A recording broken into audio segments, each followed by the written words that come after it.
그날의 뉴스. 4월 1일, 오늘은 거짓말이 허락된 단 하루입니다.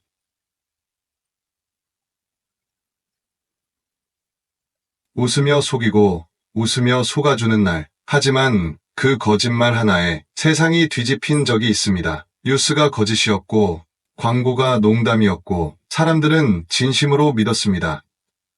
스파게티가 나무에서 자란다고? 자유의 종을 기업이 샀다고? 왼손잡이 전용 햄버거가 나왔다고? 믿었고 웃었고 때로는 분노했습니다. 그리고 어떤 거짓말은 그저 웃고 넘길 수 없는 순간을 만들었습니다. 누군가는 괜찮다고 말했지만 그 말 안에 담긴 건 버티고 싶은 마음 하나뿐이었습니다. 만우절, 그 하루 속에 담긴 진짜보다 더 진짜 같았던 이야기들. 그날의 뉴스, 4월 1일 이야기 지금 시작합니다. 일면 장난이 아니었던 거짓말들. 4월 1일, 오늘은 바로 만우절입니다. 오늘만큼은 세상 모든 거짓말이 용서되는 날이죠. 그렇다고 해서 다들 웃으며 속이는 것만은 아닙니다. 때로는 그 거짓말이 진짜보다 더 진짜 같을 때도 있거든요. 그래서 세상은 그 한 줄의 장난에 때론 진심을 담아 뒤집히기도 하고 멈추기도 하죠. 그 시작은 1957년 영국 BBC가 스위스에서 스파게티 나무를 재배하고 있다는 엄청난 발견을 보도했습니다. 나무에 달린 스파게티. 이런 것도 믿을 수 있는 게 만우절의 마법이죠. 그럼에도 불구하고 수천 명이 진지하게 질문을 했습니다. 스파게티 나무는 어디서 구하나요? 스파게티 나무는 어떻게 키워요? 이걸 믿은 사람들이 정말로 대단합니다. 그날 BBC 뉴스룸은 웃음으로 뒤덮였고 세상은 스파게티 나무에 낚였다고 인정해야 했습니다. 타코벨 자유의 종 광고. 1996년 미국 타코벨이 신문에 광고를 실었습니다. 우리는 자유의 종을 샀습니다. 이제 타코 자유의 종입니다. 네, 맞습니다. 타코벨이 자유의 종을 구매했다고? 이 뉴스는 국민들의 얼굴을 붉히게 만들었고 여기서 멈추지 않습니다. 그냥 반응이 바로 나왔죠. 정치인들, 시민들, 온갖 사람들이 타코벨의 가짜 발표에 분노하며 반응하기 시작했습니다. 결국 타코벨은 결국 사실이 아니다라고 선언했습니다. 장난이었습니다. 만우절이었어요. 그리고 우리는 모두 그때 그 순간을 진지하게 믿었던 자신을 살짝 부끄러워했습니다. 그러나 결국 웃었죠. 버거킹 왼손잡이 와퍼. 1998년 4월 1일 버거킹이 발표했습니다. 왼손잡이 전용 와퍼 출시. 왼손잡이를 위한 특별한 와퍼가 나온다고요? 이건 정말 믿기 어려운 발표였죠. 왼손잡이들에게 맞춰 소스와 재료 배치를 반대로 해서 햄버거를 왼손으로 먹을 수 있게 만든다는 말에 그야말로 줄 서서 기다리던 사람들. 결국 수백 명이 매장에 몰려가 왼손잡이만의 와퍼를 기다리게 됐습니다. 하지만 정작 오른손잡이들이 뭐라고 했을까요? 그럼 우리는 왼손도 써야 하나요? 그래도 결국 그들도 웃을 수밖에 없었죠. 농담 한 줄의 햄버거를 들고 줄을 서야 하는 일이 벌어진 거죠. 네덜란드 유언장 사건. 이건 조금 어두운 이야기일 수도 있습니다. 1656년 네덜란드 한 남자가 만우절에 전 재산을 관속에 남기겠다는 유언을 썼습니다. 그렇습니다. 바로 그 말 한마디가 그의 가족에게 엄청난 혼란을 일으켰습니다. 전 재산을 관속에 남기겠다. 이게 진짜 농담일까요? 결국 가족들은 그 말을 진지하게 받아들이고 그의 재산을 두고 싸우기 시작했습니다. 그런데 며칠 후 그 유언이 장난이었다는 사실이 밝혀졌습니다. 그의 유언은 농담이었지만 그 농담으로 인해 생긴 갈등은 결코 가벼운 것이 아니었죠. 오늘 4월 1일 만우절. 누군가는 웃으며 속고 누군가는 속으며 웃습니다. 하지만 그 거짓말 속에는 진심보다 더 진짜 같았던 것들이 숨겨져 있었습니다. 때때로 오늘처럼 그 거짓말 속에서 진짜가 보이기도 했습니다. 오늘도 누군가는 말합니다. 진짜야? 장난이지? 세상의 거짓 속에 우리는 무엇을 배우고 무엇을 놓쳤을까요? 다음 면으로 이어지는 이야기에서 우리가 믿어야 할 진짜는 무엇인지 살펴봅니다. 그날의 뉴스, 이면으로 넘어갑니다. 믿었기에 흔들린 사회, 4월 1일. 오늘은 단 하루, 세상 모든 거짓말이 허용되는 날입니다. 그런데 그 거짓말, 그 장난 하나가 정말로 사람들의 삶을 흔든 적이 있었습니다. 우리는 흔히 이렇게 말하죠. 그걸 믿었어? 그냥 웃어넘기지 그랬어. 하지만 웃고 넘어갈 수 없었던 건 그 말이 너무 진짜처럼 느껴졌기 때문입니다. 1980년 공룡이 살아있다 보도. 1980년 4월 1일 CNN 계열 방송국은 공룡이 살아있다는 충격적인 소식을 전했습니다. 캐나다에서 살아있는 공룡이 발견됐다. 공룡이 진짜로 믿기 어려운 소리였지만 그때의 영상은 너무나도 진짜처럼 보였습니다. 세상은 잠시 멈췄고 수천 명이 믿었죠. 그래, 공룡이 돌아왔다면 그럴 수도 있겠지. 하지만 그 끝에 온 말은 이건 만우절 장난이었습니다. 그때의 우리는 속은 걸 알면서도 웃을 수밖에 없었습니다. 이 말이 농담이 아니었더라면 우리는 진짜로 믿었을 테니까요. 2008년 BBC 하늘을 나는 펭귄 보도. 2008년 BBC가 또 한 번 우리의 믿음을 시험했습니다. 남극 펭귄들이 날기 시작했다. 날다니 펭귄이 그 영상 속의 펭귄들은 하늘을 나는 것처럼 보였죠. 우리는 모두 그 장면을 믿었습니다. 믿고 싶었습니다. 정말 날 수 있겠지. 그때 우리는 신기하고 놀라워하며 TV를 가만히 응시했습니다. 그리고 잠시 후 자막에 쓰여 있었습니다. 만우절 장난입니다. 그 순간 우리 머릿속에 한 가지 질문이 떠올랐죠. 진짜랑 거짓. 그 경계는 어디에 있을까? 2011년 이케아 고양이 가구 시리즈 발표. 2011년 이케아는 전 세계를 또 한 번 속였습니다. 고양이를 위한 전용 가구 라인 출시.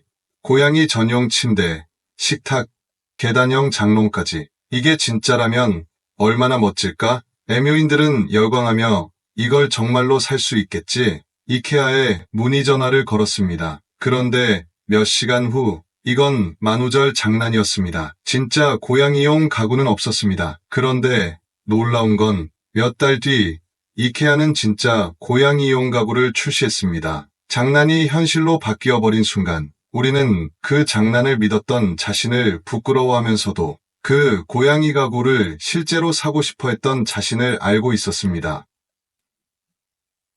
2013년 유튜브 서비스 종료 발표.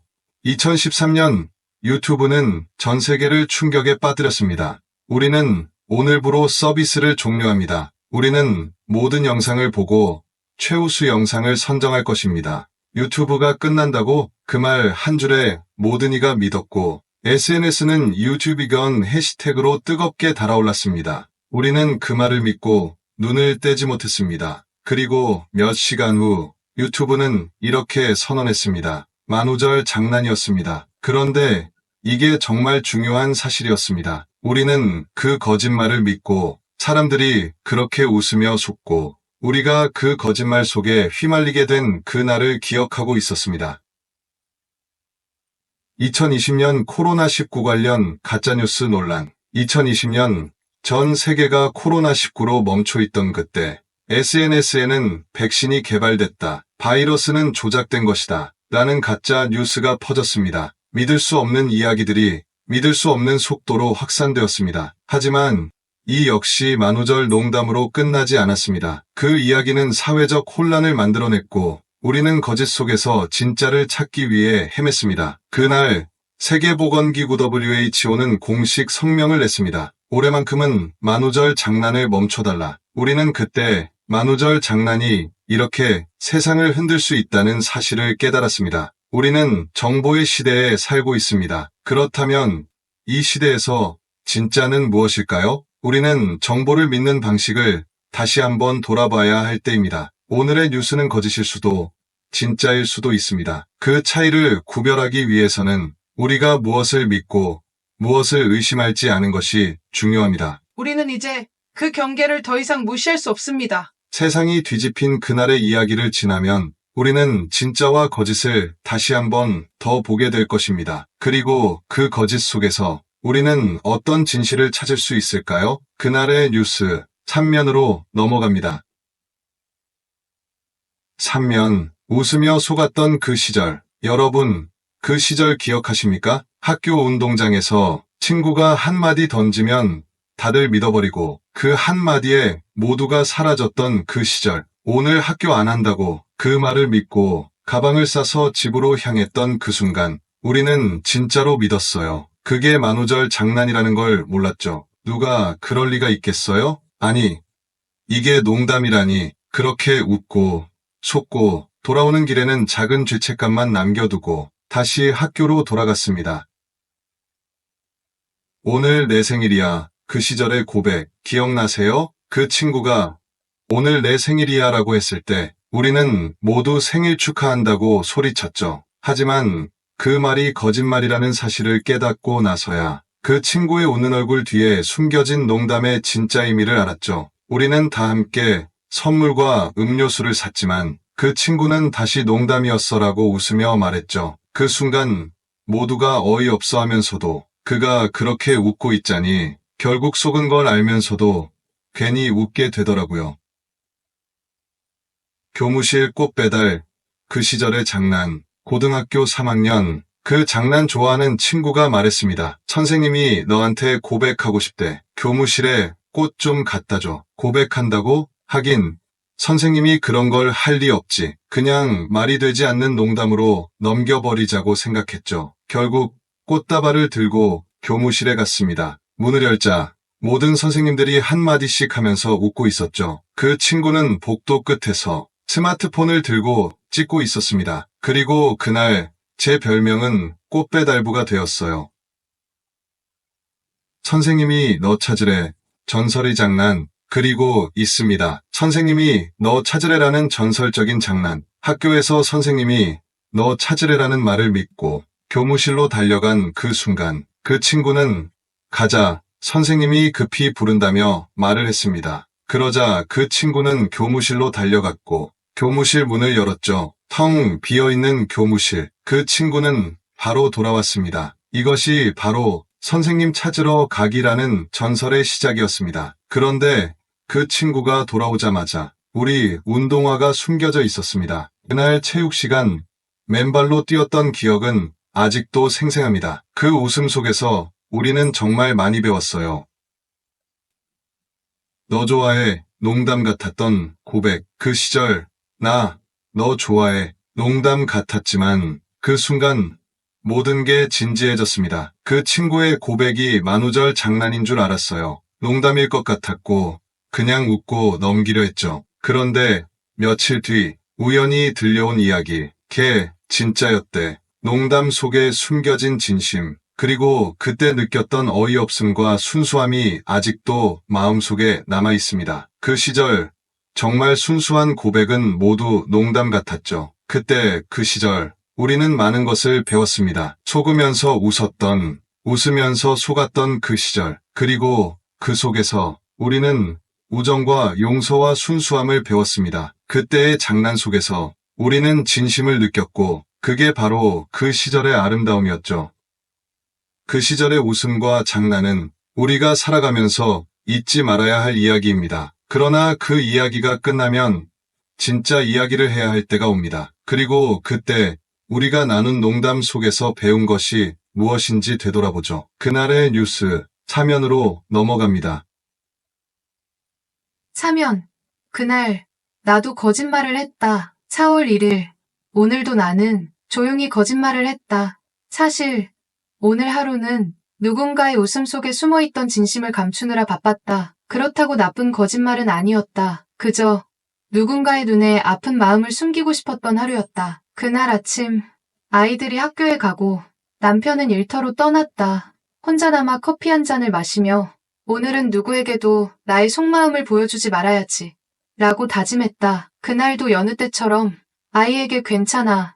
오늘은 나도 바빠서라고 말했지만 속으로는 걱정이 한가득이었다. 말을 건네며 웃었지만 그 미소 뒤에는 어두운 생각들이 숨어 있었다. 혹시 오늘 또 실수할까? 남편에게도 웃으며 말했죠. 너무 피곤한 날이지. 오늘은 무리하지 말자. 그의 눈을 피하려 했습니다. 그에게는 괜찮다고 말했지만 그 말 뒤에는 내가 그가 걱정할까봐 숨기고 싶은 걱정이 숨어 있었다. 나도 힘들다는 말을 하기가 그저 두려웠던 날이었다. 그러던 중 오랜만에 연락이 온 친구에게도 지금은 별로 일이 없어서 한가해요. 라는 답장을 보냈습니다. 그 친구는 또 물었죠. 오늘 뭐해? 뭐하고 지내? 그 말 속엔 조금의 설렘도 섞여 있었다. 하지만 나는 그냥 쉬고 있어요.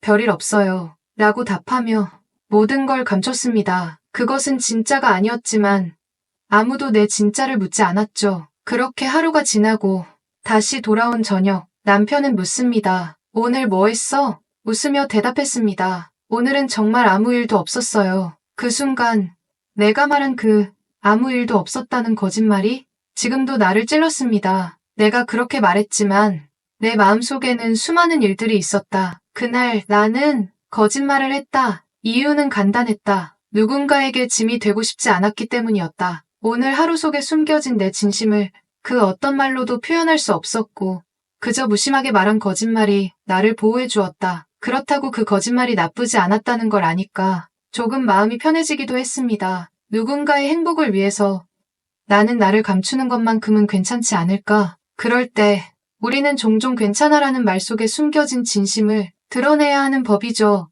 누군가는 그런 말을 믿어주기를 바랍니다. 그저 괜찮아. 나를 믿어줘라고 말하면서 그 믿음 속에 편안함을 찾으려 하는 날이 있다는 걸 알기 때문입니다. 그날 내가 했던 거짓말. 그렇지만 나는 알았죠. 그 거짓말 속에도 내 진심이 담겨 있었다는 것을. 누군가의 마음을 지키고 싶었던 그 순간. 그 거짓말은 필연적이었고 내가 그들을 사랑하는 방식 중 하나였던 거죠. 내가 감추었던 진심은 오늘도 그 누구에게도 말하지 않았지만 그날의 거짓말은 나의 마음을 더욱 깊게 만들어 주었습니다.